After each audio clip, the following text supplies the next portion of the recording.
berjumpa kembali bersama saya Deva Dina Rahma. Sejumlah peristiwa dan informasi seputar Tulang Bawang Barat akan kami hadirkan dalam waktu 30 menit ke depan. Baiklah pemirsa, kami ingatkan kembali untuk selalu mematuhi protokol kesehatan pada saat berkegiatan di luar rumah. Dan pemirsa, inilah breaking news selengkapnya.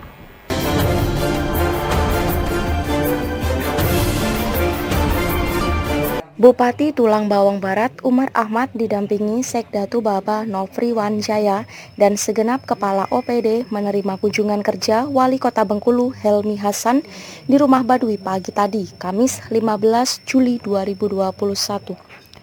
Dalam sambutannya, Umar Ahmad menyampaikan beberapa program unggulan Pemkab Tubaba.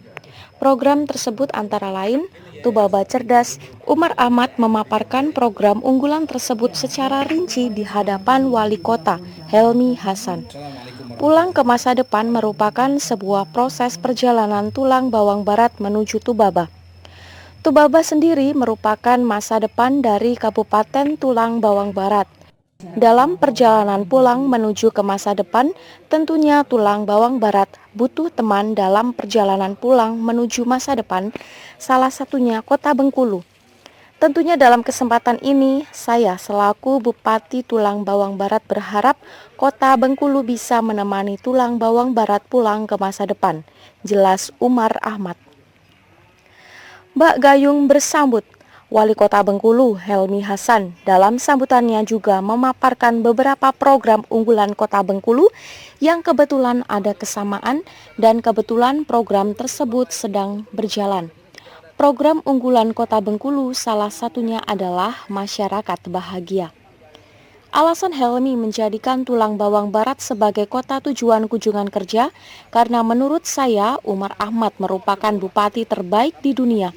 Dan saya datang tidak hanya sekedar berkunjung, tetapi membawa MOU kerjasama dua program unggulan yang nantinya akan menjadi satu kesatuan dari perjalanan Tubaba pulang ke masa depan. Helmi Hasan menambahkan Tubaba bukan sekedar memiliki mitologi budaya yang original dan memiliki bupati terbaik di dunia. Namun setelah saya makan tadi, baru kali ini saya menemukan spaghetti paling enak di dunia. Saya mengira spaghetti Itali merupakan spaghetti paling nikmat. Ternyata spaghetti Tubaba lebih enak dan saya yakin ini merupakan spaghetti terenak di dunia, kata Helmi seraya mengacungkan jempolnya. Menutup kegiatan Valley Trip, Wali Kota Bengkulu Helmi Hasan memberikan tongkat yang digunakannya kepada Bupati Tulang Bawang Barat sebagai kenangan serta sebagai simbol terjalinnya kerjasama baik formal maupun non formal melalui APBD itu ada Tubaba Cerdas. Tubaba Cerdas ini adalah sebenarnya sebuah program lanjutan dari Indonesia Belajar yang pernah di Tubaba, terus setelah 5 tahun melakukan pengabdian di Tulang Bawang Barat, program ini karena dia harus putus Indonesia Belajarnya dilanjutkan dengan Tubaba Cerdas. Jadi kita mengundang anak muda dari seluruh Indonesia, kita meminta kepada mereka untuk menghibahkan waktunya untuk membangun model pendidikan kolaboratif di Tulang Bawang Barat. Jadi mulai dari Aceh, kemudian Padang, ada yang dari Jogja, dari Bandung, kemudian dari Sulawesi, anak-anak mudanya hadir, tapi jumlahnya nggak banyak, sekitar 20 orang. Mereka bersama dengan pemerintah daerah, dengan seluruh stakeholder pendidikan membangun model-model pendidikan kolaboratif. Dan sekarang sudah berkembang, Tubaba Cerdas ini ada guru penggerak. Jadi sebenarnya Pak Wali, guru penggerak yang dicanangkan oleh Pak Nadiem, ini sudah lahir 4 tahun yang lalu di Tulang Bawang Barat. Hanya guru penggerak yang dilakukan di Tulang Bawang Barat ini adalah ditugaskan untuk menanamkan karakter-karakter Tubaba yang tadi itu Tubaba Cerdas. Ada Tubaba Camp. Tubaba Camp itu model pendidikan peserta didiknya SD dan SMP yang kita kemahkan. Nah kemarin karena tempat perkemahannya belum ada, kita kemahkan di rumah dinas, bahkan menggunakan aula rumah dinas. Anak-anak SD ini 50 sampai 80 orang, mereka seminggu sampai dengan 2 minggu menginap di rumah dinas, terus mereka diberikan pengetahuan tentang budaya dan ekologis. Terus menerus secara nggak berhenti itu dilakukan. Jadi bergantian jadi anak-anak Tulang Bawang Barat. Kemudian yang selanjutnya ada pesantren Tubaba. Pesantren Tubaba ini adalah model pendidikan. Kita menitipkan anak muda Tubaba kepada orang-orang yang kita anggap layak Tubaba. Nah, bisa jadi nanti kami juga meminta kepada Pak Wali Kota Bengkulu, kami juga mau menitipkan anak-anak Tubaba, minimal ngintil Pak Wali Kota. Jadi kadang-kadang kan orang ini belajarnya hanya belajar enaknya, Bang Tony. Jadi nggak pernah ngelihat susahnya. Jadi Pak Wali Kota itu kayaknya enak, tapi nggak ngelihat Pak Wali Kota itu tidurnya jam 12 malam, bangunnya udah jam 4. Jadi hanya tidurnya 4 jam, karena ada tanggung jawab yang dibebankan kepadanya. Jadi hanya ngelihat, kadang-kadang orang itu hanya ngelihat enak, punya gajinya, ada tunjangan, ada gaji, ada fasilitas yang diberikan oleh negara kepada sang wali kota, tapi nggak pernah melihat beban yang diberikan juga kepadanya. Jadi tujuan dari pesantren Tubaba ini agar orang bisa melihat model-model yang secara utuh, jadi nggak ngelihat enaknya saja. Jadi itu model pesantren Tubaba. Terus ada juga sekolah seni Tubaba. Sekolah seni Tubaba itu ada musik, tari, terus kemudian seni rupa, sastra, dan teater. Jadi ada 5 yang kelasnya kita buka di luar jam sekolah. Para kita mengundang kepada anak-anak SMP dan SMA yang mau ikut di dalam program. Jadi ada 3 tempat yang kita siapkan fasilitasnya untuk mewadahi dari kegiatan berkesenian di Pulau Bawang Barat. Nah, tentunya semua upaya kita baik membentuk ruang dan membentuk orang inilah yang kita sebut dengan pulang ke masa depan. Jadi pulang ke masa depan itu adalah proses-proses untuk membentuk ruang dan membentuk orang yang kita lakukan di Pulau Bawang Barat. Nah, perjalanan pulang ini tentunya Bang Haji, Pulau Bawang Barat ini membutuhkan teman. Nah, oleh karenanya mungkin ini kami makanya sangat berbahagia dan antusias nyambut Bang Haji untuk hadir di Pulau Bawang Barat ini, dan kami berharap juga Bengkulu juga bisa menemani perjalanan pulang ke masa depan ini. Dan kemarin sebelum pandemi kami serombongan Pak Haji, mohon maaf tanpa izin Pak Wali Kota kami, karena ada niat bikin museum etnografi Sumatera Plus. Jadi hal-hal tentang alat-alat pertanian, alat-alat perdagangan, alat-alat masak satu Sumatera plus ini Banten dan Baduy. Nah, makanya kami sebelum pandemi melaksanakan tur Sumatera. Kami mulai dari Merajak, terus kemudian keluar ke Muara Enim ke Lahat, nginep di Pagar Alam kami lanjut, setelah nginep di Pagar Alam lanjut ke Raja Ngebong. Nah, terus kami ke Bengkulu itu waktu itu ada acara hari apa dulu ya, yang ada acara nasional yang digelar di Bengkulu pada waktu itu. Kami mampir sebentar, terus lanjut melalui Bengkulu Utara, nginep di Muko-Muko, terus dari Muko-Muko kami lanjut ke Padang. Jadi untuk melihat semua tradisi-tradisi yang ada di Sumatera dan nantinya akan Banten dan Baduy.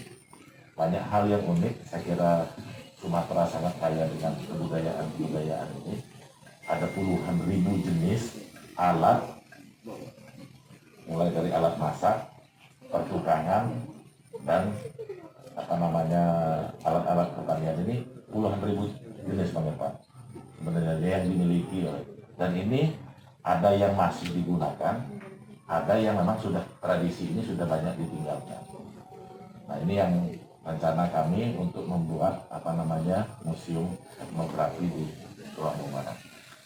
Nah, secara fisik mungkin tempat ini tempat awal dari pembukaan kawasan ini. Jadi Baduy memberikan rumah itu tempatnya di sini. Jadi di belakang itu tadinya ada rumah Baduy, cuman karena sekarang sudah dilakukan renovasi, jadi Baduy tetap dikenal orang ini rumah Baduy. Nah, selain tempat awal, tempat ini Pak Edi juga menjadi tempat yang kami mitoskan sebagai tempat lahirnya ada satu makhluk halus. Jadi karena niat kami, ya mohon maaf ini nanti Pak Haji, kalau misalnya nanti Tulang Bawang Barat ini nempong Bengkulu, jadi ngebalap Bengkulu soal karena kami meniatkan Kabupaten Tulang Bawang Barat ini adalah kabupaten dengan populasi makhluk halus terpadat di dunia. Nah, jadi kemarin waktu guyon-guyon dengan Kepala BPS Pusat waktu beliau meresmikan kantor BPS, beliau nanya kan, apa nih target jangka pendek kita? Saya bilang target jangka pendek kita memperbanyak jumlah makhluk halus. Dan mudah-mudahan doakan Pak Cuk, saya bilang kita sudah bisa 5 tahun ke depan kita sudah bisa deklarasi bahwa Tubaba ini adalah kabupaten dengan populasi hantu, saya bilang waktu itu terpadat di dunia. Nah, terus beliau ngejar kan, maksudnya apa ini Pak? Kan gini Pak, Bang Haji, mungkin kita sama-sama tahu karena kita di Lampung. Lampung ini banyak sekali makhluk mitos. Mulai dari dogok, taon, cebok, kowis, cut bacut, apalagi itu. Banyak sanggase, semua banyak sekali makhluk-makhluk mitos yang sering dituturkan oleh orang tua kita, kepada siapapun yang disamakan dengan perangai-perangai makhluk ini. Nah, ternyata setelah kita teliti, semua makhluk mitosnya orang Lampung ini punya perangai buruk. Jadi kalau ada orang yang tamak, ini disepadankan dengan dogok. Kalau ada orang yang rakus, disepadankan dengan cut bacut. Kalau orangnya suka mengambil hak orang lain, ini disepadankan dengan kuis dan lain sebagainya. Nah, setelah kita pelajari kenapa makhluk-makhluk mitos ini semua berperangai buruk, ternyata orang Lampung ini mengajarkan kebaikan dengan menyebut hal-hal yang buruk. Jadi kalau kita nggak mau disebut cut bacut, berarti jangan ngambil hak orang lain. Kalau kita nggak mau disebut dogok, jangan rakus. Kalau kita nggak mau disebut kuis, jangan tamak dan lain sebagainya. Nah, tapi setelah orang ini tidak tamak, tidak rakus, tidak ngambil hak orang lain, di Lampung ini nggak ada sebutannya. Nggak ada sebutannya. Karena apa? Karena orang Lampung menganggap bahwa kebaikan itu adalah kewajiban, nggak perlu dihargai. Jadi ya mengalir, ya baik itu ya memang sudah sewajarnya, sudah semestinya, nggak perlu ada penghargaan khusus terhadap orang yang sudah berbuat baik. Tapi bila mana dia berbuat buruk, dia langsung divonis bahwa dia duguk, dia taun, dia cut bacut, dia cebuk, dia kowis ini. Nah, karena di situasi milenial ini rasanya kebaikan itu, Bang Haji, perlu juga kita viralkan, perlu juga kita hargai. Nah, oleh karenanya kita membangun sosok-sosok yang berbuat baik. Misalnya ada makhluk yang suka menanam pohon, yang suka kebersihan dan lain sebagainya. Ini nanti model makhluk inilah yang nanti akan menjadi tutur kita kepada anak-anak sekolah agar mereka melakukan hal-hal yang baik ini, disiplin dan sebagainya. Mungkin nah yang sudah lahir namanya Bunian, tempat lahirnya di sini. Nanti mungkin Pak Haji bisa keliling-keliling di tempat lahirnya Bunian. Kemarin sempat debat karena Bunian dalam mitologinya Melayu juga ada, makhluk Bunian itu juga ada. Nah, akhirnya di dalam buku yang kami tulis, kami menyebutkan bahwa Bunian yang ada di sana sebenarnya nenek moyangnya dari sini, Bang Irfan. Nah, jadi apa namanya? Jadi biar nggak ribet. Jadi nenek moyangnya dari sini. Nah, kemarin ya mungkin nanti minta doanya juga sama Bang Haji. Tempat ini ya kami juga pengen tempat ini salah satu tempat yang kalau doa itu ya mustajabah. Kan Masa iya sih Tuhan ini cuman hanya menciptakan Mekah Al-Mukarramah yang tempat doanya paling mustajab. Masa di bumi belahan bumi yang lain nggak ada tempat-tempat yang mustajab juga. Nah ini kita niatkan juga kayak gitu. Kemarin sudah saya uji waktu ada Gary Ishak bersama rombongannya. Mereka ini kan banyak, wah. Nah terus saya langsung stop ngomongnya. Jadi mohon maaf, Bapak ini kayaknya lagi punya masalah, saya bilang. Nah, terus sebelum dia ngejawab, kan dia kaget kan karena saya bilang Bapak ini lagi punya masalah ya. Nah sebelum dia ngejawab, langsung saya samber. Kalau Bapak percaya, tapi yakin, harus yakin. Nah tempat ini tempat yang paling bagus untuk doa. Kalau memang Bapak lagi punya masalah, saya bilang gitu. Kalau Bapak Muslim, di belakang itu ada sungai, silahkan wudhu. Nanti madepnya ke sana, ke barat, madep ke sana silahkan lakukan doa yang seperti harapan. Nah mudah-mudahan nanti selesai masalahnya. Nah setelah selesai ngomong itu, dia langsung geser, mendekat, bilang, iya Pak, saya ini lagi punya masalah. Saya sudah 6 tahun berkeluarga, tapi belum dapat ngomongan. Oh, saya bilang pas benar kalau kayak gitu. Banyak yang sudah berhasil di sini tuh. Kalau yang gitu-gitu, itu urusannya kecil, saya bilang kan. Akhirnya dia langsung bangun. Ya mungkin tersugesti ini, dia langsung bangun, dia ke sungai, dia bersih-bersih karena dia Muslim, langsung wudhu. Nah, terus dia doa. Nah sebelum puasa yang kemarin, dia nelpon. Terima kasih Pak, alhamdulillah istrinya hamil. Hari ini tidak lagi zamannya antar pemerintah itu berkompetisi, apalagi saling sikut, saling caci, saling maki dan sebagainya, tidak lagi. Tapi zaman sekarang adalah zamannya berkolaborasi, bersinergi. Setiap daerah itu punya kebaikan-kebaikan. Apalagi dengan zaman demokratisasi pilkada langsung ini memang telah membawa luar biasa gagasan-gagasan. Beda dengan dulu, kalau dulu gagasannya hanya sentralistik saja. Dari Jakarta jalan begitu, tapi hari ini tidak. Justru gagasan-gagasan daerah-daerah itu menyumbang solusi bagi persoalan-persoalan yang ada di nasional. Contoh saja misalkan Ibu Risma, seorang wali kota yang kemudian diangkat jadi menteri. Ke dunia ini dari proses yang sama, dari seorang wanita. Yang membuat kita kemudian menjadi seakan-akan tidak bersahabat karena kurang jalan-jalan. Orang Kamboja katakan cara Nabi menyatukan umat dengan 2 cara saja. Beng-beng, pek-pek. Makan-makan, jalan-jalan. Orang yang kurang jalan-jalan, kurang makan-makan, biasanya sempit, sensitif, mudah marah, mudah tersinggung. Suka nyalah-nyalahin. Maka kemudian gerakan kita hampir sama Bang. Senang kita jalan-jalan dan senang makan-makan. Maka mudah-mudahan dengan solusi ini, maka Tulang Bawang Barat dan Kota Bengkulu mudah-mudahan ya akan menjadi perekat dari perbedaan-perbedaan itu. Dan akan menjadi cahaya di tengah kegelapan yang hari ini menyelimuti bangsa, bahkan dunia kita hari ini. Dan kemudian perkenankan saya menyampaikan apa yang sudah dilakukan di Kota Bengkulu. Karena memang ini kita juga menawarkan kerjasama Bang. Ada MOU yang bisa kita tandatangani. Kerjasama dalam bidang apa? Dalam bidang membangun masyarakat yang religius dan bahagia. Setiap masyarakat menginginkan kebahagiaan. Dan setiap pemerintah, penguasa dimanapun, itu sesungguhnya tujuan akhirnya adalah menghadirkan kebahagiaan di tengah masyarakat.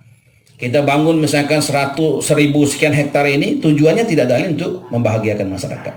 Di Kota Bengkulu kita bangun Kota Merah Putih, tujuannya tidak lain kecuali untuk membahagiakan masyarakat. Kita bangun jalan, bangun rumah sakit, semuanya tujuan untuk membangun rumah sakit. Teman kadang-kadang aplikasi di bawah yang kemudian membuat distorsi yang begitu besar. Masyarakat merasa kok tidak bahagia.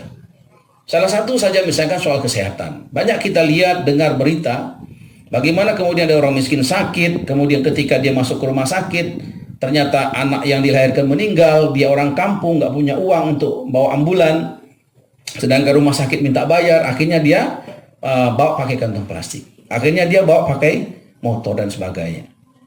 Hal ini kemudian menjadi catatan penting di Kota Bengkulu. Saya katakan kita bangun rumah sakit. Karena tanah kelahiran Bung Karno, ibu negara pertama kali belum punya rumah sakit. Ketika periode pertama menjadi wali kota, Kota Bengkulu belum punya rumah sakit. Pemerintahnya. Provinsi sudah ada, swasta juga banyak. Harusnya namanya kampung ibu negara, anaknya jadi ketua DPR, presiden, cucunya sudah jadi ketua DPR, harusnya soal kesehatan sudah selesai. Tapi faktanya tidak. Maka kemudian kita membangun rumah sakit. Agar cepat waktunya, maka kantor pemerintah Kota Bengkulu yang paling strategis di Simpang 5 itulah yang kita sulap menjadi rumah sakit. 1 tahun sudah bisa beroperasi. Bukan soal fisiknya saya bilang. Kalau fisiknya kita perlu uang. Sedangkan APBD kita kecil, hanya 1,2. Bukan hanya rumah sakit saja yang menjadi harapan masyarakat. Maka kemudian ini butuhkan adalah bagaimana masyarakat tuh merasa senang di rumah sakit.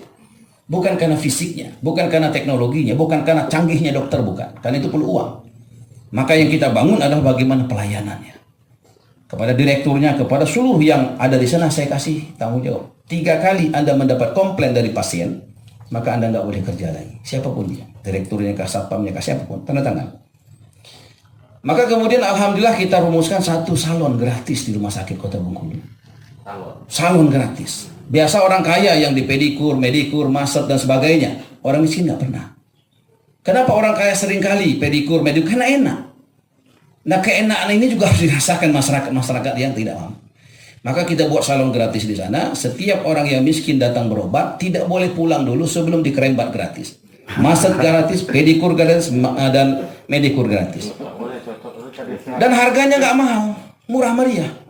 Tapi kesannya, 1 hari saya datang ke rumah sakit. Ada ibu-ibu yang lagi di infus. Dan kemudian ada orang pakaian dokter pakai stetoskop itu, ya lagi nyampo-nyampo. Ada yang lagi membenahi wajahnya, ada timun ditaruh di 2 matanya, ada yang sedang menggosok kuku kaki, ada yang sedang menggosok kuku ke tangan, begitu perlenganannya. Saya tanya, Bu, gimana ini? Itulah Pak, saya ini berobat tapi nggak boleh pulang. Ini rambut saya Pak, wajah saya, kaki saya, coba. Gimana rasanya Bu? Dia bilang senang. Anak kandung saya saja belum pernah nyampoi saya. Anak kandung saya saja sebelum pernah membersihkan kuku kaki saya. Tapi di rumah sakit ini, saya tanya, Ibu bahagia? Saya bahagia Pak. Itulah tujuan saya hadir jadi wali kota Bengkulu. Ibu bahagia. Kalau kosnya nggak mahal. Nggak mahal. Sampo Sunslick bisa untuk 3 orang yang saset itu. Dan rasa itu ketika ada orang pakai dokter nggak, yang penting pakai baju dokter aja Bang. Pakai baju dokter, kasih apa itu? Dia gosok kok kakinya itu kan luar biasa. Dia bilang anak saya saja belum pernah. Jadi dokter. Iya. Sehingga dan dokter juga ketika dia mengkembat, saya katakan hati Anda akan Allah lembutkan. Dokter banyak begini, coba sampui rambut, lain rasanya. Hati kita segar, lapang. Ketemu suami juga enak, ketemu anak juga enak. Tapi kalau kita nggak pernah melayani orang-orang yang begini, saya bilang kan, makin kaya kita, makin tinggi jabatan kita, hati kita makin sempit.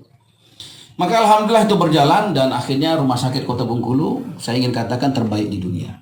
Kata siapa? Ya kata saya lah. Karena apa? Karena ada salon gratis di mana-mana nggak ada Bang. Kemarin ada presiden, wapres, pas pampres yang dilihat betul kok ada ya salon begitu. Saya ke Tangerang Selatan juga begitu. Suasana-suasana seperti ini yang dengan kesederhanaan seperti Abang tadi yang kadang-kadang kita lupa. Kita sibuk berkiblat kepada Barat begitu, sedangkan Barat sendiri sekarang frustasi Bang. Angka bunuh diri banyak di Cina, banyak di Korea, banyak di Amerika begitu. Di kampung-kampung, di desa-desa mana dia bunuh diri. Padahal hidup mereka kalau dilihat dari sisi ekonomi materi jauh daripada kepantasan. Mereka nggak pakai sepatu, mereka jalan kaki, tapi sehat terus. Nggak takut mereka sama wabah sekarang. Makan kadang-kadang 3 piring, tapi perutnya sih spek. Kita kadang lihat makan aja langsung buncit kita. Jadi saya bilang, ini enak di kampung. Di kampung mereka nggak sibuk dengan AC, nggak sibuk dengan internet. Mereka happy, bahagia. Maka pas ini digagas ini luar biasa. Jadi kalau kita kunjungi ke daerah, saya belum pernah diterima seperti ini. Maka ini wajar kalau kemudian dikatakan terbaik di dunia nih Bupati ini. Iya, karena memang gagasannya itu. Gagasan itu mencerdaskan, tidak menjadi follower begitu, tapi memberi warna baru. Dan selanjutnya kita di Kota Bengkulu juga memahami bahwasanya ekonomi masyarakat penting, maka kita juga membuat program namanya Samisaki, 1 miliar 1 kelurahan. Kalau dana desa itu kan kepada lurah, sedangkan banyak lurah kades terpenjara. Saya nggak begitu. Jadi sebelum dana desa itu keluar kita sudah buat di periode pertama. Jadi 1 miliar 1 kelurahan itu kita alokasikan kepada LKM BKM di tingkat kelurahan yang sudah pengalaman, bukan karena tim pemenangan, enggak. Tapi memang kalau tim pemenang risiko nanti belum pengalaman dikasih bubar kita. Siapa yang nyuruh wali kota kan kacau kita. Jadi saya memang cari sama mana LKM BKM yang memang sudah jalan. Soal dia partai apapun bagi saya nggak masalah, kita NKRI. Yang penting dia punya pengalaman, sudah teruji 2 tahun, itu kita ajak kerjasama. Walaupun tidak semudah itu gagasan itu diterima, Bang, betul. Banyak kritik segala macam, anggota DPRD terutama di periode pertama nggak setuju. Apalagi dukungan saya cuma 2 kursi begitu dari PAN ketika itu. Jadi memang susah betul meyakinkan. Sekarang kita bukan berada di Prancis, tapi sekarang kita ada di Tubaba. Ini ada 1000 hektar lebih ya, telah dialokasikan oleh pemerintah Tubaba. Satu areal yang insya Allah ini pembangunan ada, nyata, tapi tidak merusak alam. Justru kemudian alamnya betul-betul dimanfaatkan. Nah, saudaraku sekalian, kita doakan semoga Pak Bupati, jajarannya, dan semua pihak yang membantu perwujudannya ini, maka kita doakan semoga ya diberikan umur panjang, diberikan kesehatan, dan tentu saja bagaimana ini punya manfaat bukan bagi masyarakat Tubaba, tapi bagi Indonesia tentu. Bismillahirrahmanirrahim. Assalamualaikum warahmatullahi wabarakatuh.